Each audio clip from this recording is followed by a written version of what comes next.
Hey guys, it is day 31. Trying to catch my breath. I just came up a big old hill. But yeah, so day 31, it's beautiful. It is, I think it's 46 degrees out. Enough to not really be sweating, but not freezing either, so that's good. I was thinking this morning about different personalities and attachment styles and like all of these things that impact how we relate to each other. And for me, so I don't know if you guys have done the DISC profile, but I am an SC, 1 point off between my like who I am really and who I am under stress. But I'm an SC or a CS, which means I love people. I tend to be sensitive, take things personally, and have a definite streak of perfectionism.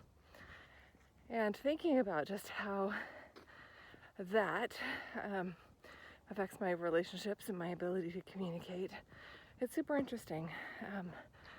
I also like attachment style.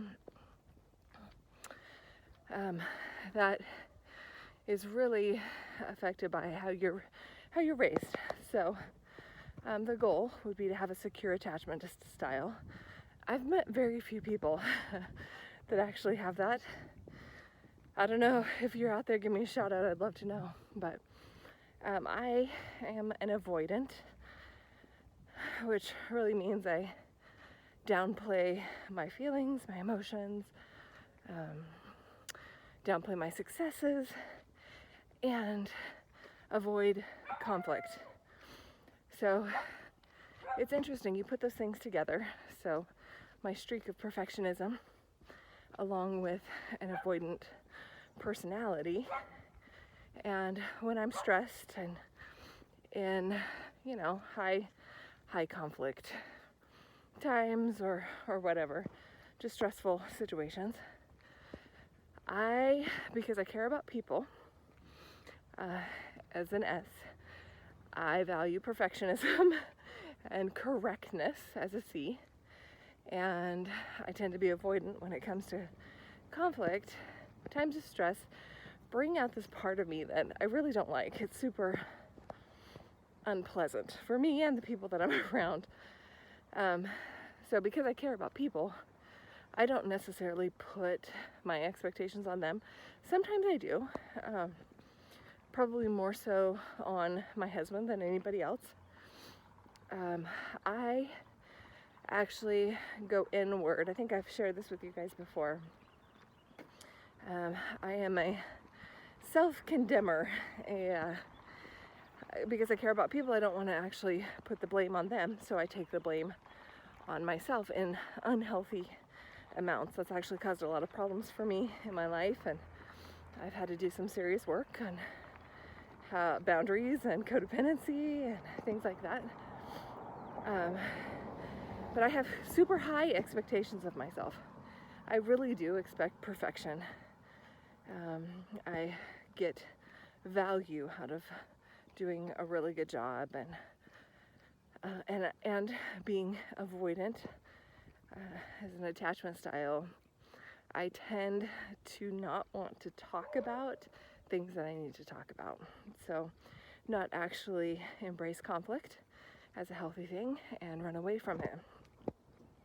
The beautiful thing is, especially over the last few years, I've learned a ton, and I've learned the value of conflict, and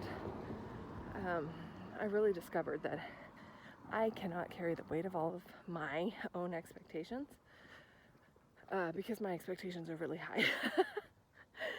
So I have to let those go, become self-aware, and give myself grace, and not get my value from my performance and what I'm doing.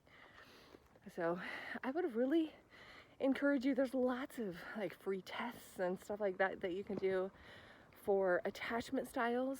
There is a website called howwelove.com, and they have a love styles quiz on there. Super good. They call it love styles. It is attachment styles. It's just a little bit worded a little bit differently. So I would absolutely recommend doing that and start learning about yourself and paying attention to how who you are and how you relate to life, how that affects your relationships and your ability to succeed and live your life on purpose. So if you want more information or want to talk to me about how I can help you live a life of passion and purpose, go to my website, pathwaycoaching.net, and I would love to chat with you. But until then, I will see you tomorrow.